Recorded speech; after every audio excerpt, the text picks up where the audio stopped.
I'm Walter. I'm 81 years old. 6 months ago, I found my first love after 50 years of silence, and I wish I had never done it. I thought I was completing a circle, fixing a broken heart from half a century ago. Instead, I set fire to the only beautiful thing I had left.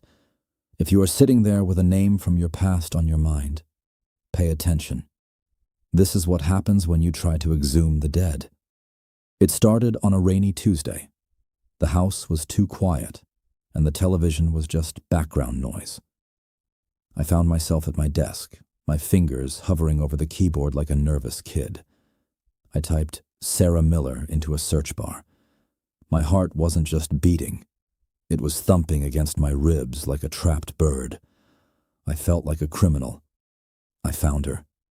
A grainy profile picture of an elderly woman sitting in a garden. I stared at her eyes for 20 minutes, trying to find the 21-year-old girl I once knew. I sent one sentence. Is this the Sarah who lived on Maple Street in 1974? The reply came 2 hours later. My phone chimed and I nearly dropped it. Yes, Walter, is that really you? We started messaging every single day. For 2 weeks, I was an addict. I would wake up at 4 a.m. just to see if she had replied. We started digging up 1974. We talked about the night we parked my old Chevy by the lake. I reminded her how the wind smelled like pine and how the radio played Seasons in the Sun. I told her I still remembered the exact shade of blue of her dress, the one with the small white flowers. I confessed that I had never truly let her go. She would reply with LOL or those were the days. I should have noticed the distance in her tone, the casualness of her words, but I was too drunk on nostalgia. I felt 21 again. I stopped feeling the ache in my joints. I started wearing cologne. I was convinced that my years of marriage, my kids, and my entire career were just a long, boring detour. I thought Sarah was the real destination. The night before we met, I couldn't sleep. I kept thinking about our breakup in the 70s. It wasn't a big cinematic fight. It was just life. I got drafted, she got a scholarship to a school 3 states away, and we promised to wait. But the letters got shorter. The phone calls got rarer. Eventually, the silence just took over. For 50 years, I wondered, what if I had just driven to her dorm that night? That what if was the engine of my life. We decided to meet at a diner in Connecticut, halfway between our homes. I spent an hour picking out a tie. I washed my car twice. I wanted to look like the Walter she remembered, even though I knew that was impossible. I arrived 30 minutes early. I sat in my car, gripping the steering wheel until my knuckles turned white. I was terrified that she would see a broken old man. Then, a silver SUV pulled in. A woman stepped out. She walked slowly, leaning heavily on a wooden cane. Her hair was thin, white, and cropped short. She wore a beige cardigan that looked like something my mother would have worn.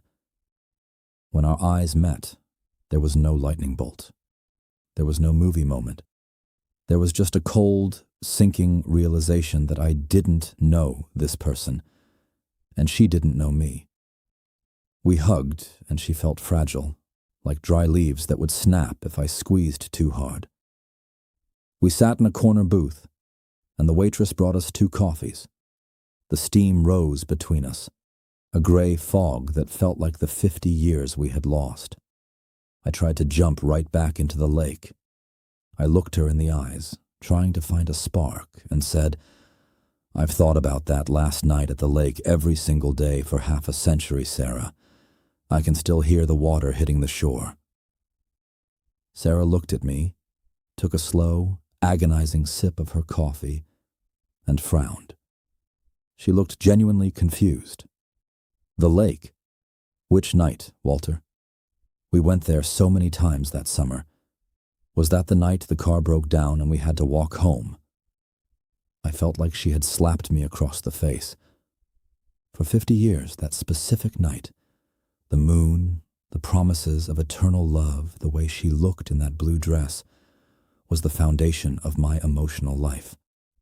It was my sanctuary. I had built a temple around that memory. To her, it was just another Tuesday in the 70s. She didn't remember the dress. She didn't remember the promises.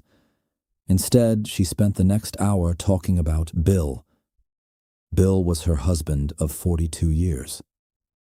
She pulled out her phone and showed me 100 pictures. Bill at the Grand Canyon.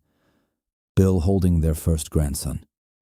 She talked about the way Bill held her hand when her mother died. I sat there, nodding and smiling, while my heart turned to ash. Every time she said his name, I felt a piece of my past die. I realized that I wasn't the hero of her story. I wasn't even the villain who broke her heart. I was just a ghost she hadn't thought about in decades.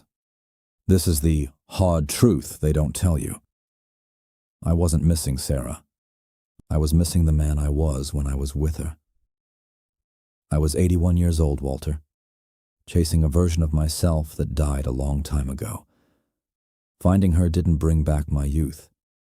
It just made my old age feel twice as heavy. I felt foolish. I felt like a child wearing his father's suit. The diner was loud, but our table was a tomb. I realized I had committed a crime against my own memory. Before that day, I could close my eyes and see the 21-year-old Sarah perfectly. She was beautiful, and she was mine. But now, that image is ruined. Every time I try to think of her, I see the stranger with the cane who chose Bill. I see the woman who checked her watch because she had a bridge game at 4 o'clock. I traded a perfect, golden lie for a gray, hollow reality.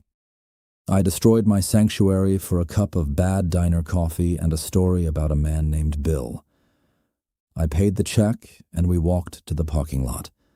She gave me a polite, distant hug, the kind you give a distant cousin at a funeral, and said, "It was so nice to catch up, Walter. You look good. Give my best to your kids." I watched her silver SUV disappear into the highway traffic.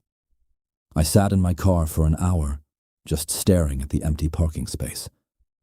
I wasn't crying for her. I was crying for the ghost I had just killed. By finding her, I made sure I could never go back to that lake again. The lake is gone. The dress is gone. The girl is gone. If you're thinking about looking up that first love, take it from a man who has lived through the regret. Don't. Leave the door closed. The person you loved is dead. They died decades ago, and so did the version of you that loved them. We think we need closure to move on. We don't. Closure is just another word for the end of a dream. I spent 50 years chasing a ghost, and when I finally caught it, I realized the ghost had already moved on without me. I'm 81 years old now, and I've learned that the past is a graveyard. You can visit, but for God's sake, don't dig. I want to know, have any of you ever tried to go back? Did you find what you were looking for, or did you find a stranger? Tell me your story in the comments. I'm an old man, and I've got nothing but time to read them.